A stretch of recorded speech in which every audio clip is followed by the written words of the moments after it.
নমস্কার তোমাদের সবাইকে সানা স্মাইল এডুকেশন সেন্টারে স্বাগত জানিয়ে আজকের ক্লাসটি শুরু করছি। আজকে তোমাদের সঙ্গে আলোচনা করব তোমরা যারা দশম শ্রেণীর সেকেন্ড ইউনিট টেস্ট পরীক্ষা দেবে তোমাদের জন্য রায় ও মার্টিন প্রশ্ন বিচিত্র থেকে আজকে সমাধান করে দেখাবো ভৌত বিজ্ঞান বিষয়ে মডেল নাম্বার 13 ও 14 এই দুটি সেট তোমাদের সমাধান করে দেখাবো গ্রুপ এ ও বি এর উত্তর। চলো দেরি না করে মূল বিষয়ে যাওয়া যাক। তার আগে বলি তোমাদের আগের ভিডিওতে দশম শ্রেণীর সমস্ত বিষয় সাজেশন দেওয়া আছে, তোমরা যারা এখনো দেখোনি আমাদের প্লে লিস্টে গেলে পেয়ে যাবে।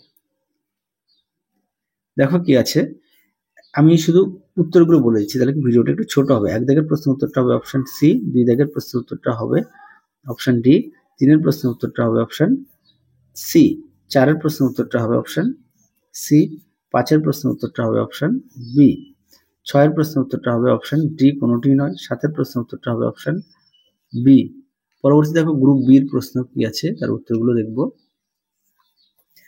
দুইয়ের একের প্রশ্ন উত্তরটা হবে CO2 অথবা দিয়ে উত্তরটি হবে তাপমাত্রা ও চাপের উপর। দুইয়ের প্রশ্ন উত্তরটা দেখে নাও। দুই তিনের প্রশ্ন উত্তরটা হবে শূন্য। দুই চারের প্রশ্ন উত্তরটা মিথ্যা। আচ্ছা, পাঁচের প্রশ্ন উত্তরটা তোমাদের পাঠ্য বইতে দেওয়া আছে, হ্যাঁ, ফ্লেমিংয়ের বাম হস্ত নিয়মটি। তারপরে দেখো প্রশ্ন উত্তরটা হবে 3.2 × 10⁻⁷ আচ্ছা, 6 দাগের প্রশ্ন উত্তরটা হবে অ্যানোডে, 7 দাগের প্রশ্ন উত্তরটা হবে হাইড্রোজেন গ্যাস, 8 দাগের প্রশ্ন উত্তরটা দেখো, 9 দাগের প্রশ্ন উত্তরটা হবে রড আয়রন অথবা দিয়ে কি আছে বক্সাইট, কোন ধাতুর আকরিক, উত্তরটা লিখবে অ্যালুমিনিয়ামের আকরিক। পরবর্তী অর্থাৎ শেষ সেট তোমাদের সমাধান করে দেখাবো কি আছে।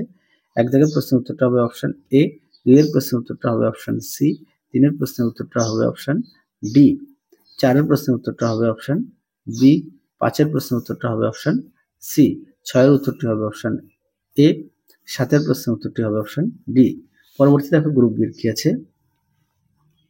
একের প্রশ্নের উত্তরটা হবে 56 গ্রাম, দুইয়ের উত্তরটি হবে 70, তিনের উত্তরটি হবে দেখে নাও, চারের প্রশ্নের উত্তরটি হবে 484 ওহম। আচ্ছা, তারপর বলছে কোন বাল্বে অত্যাধিক পারদ জনিত দূষণ ঘটে, উত্তরটা লিখবে CFL বাল্ব, এটা বাল্ব, হ্যাঁ, বাল্ব। তার পরের প্রশ্ন উত্তরটা 70, ছয়ের প্রশ্ন উত্তরটা দেখো তো আয়ন, সাতের প্রশ্ন উত্তরটা সালফিউরিক অ্যাসিড, আটের প্রশ্নের উত্তরটা ইউরিয়া অথবা দিয়ে প্রশ্ন উত্তরটা দেখে নাও, নয়ের প্রশ্ন উত্তরটা তারপর অথবা দিয়ে প্রশ্ন উত্তরটা দেখে নাও।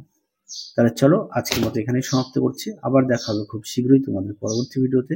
তোমরা সবাই সুস্থ থেকো, ভালো থেকো, আজকের মতো টাটা।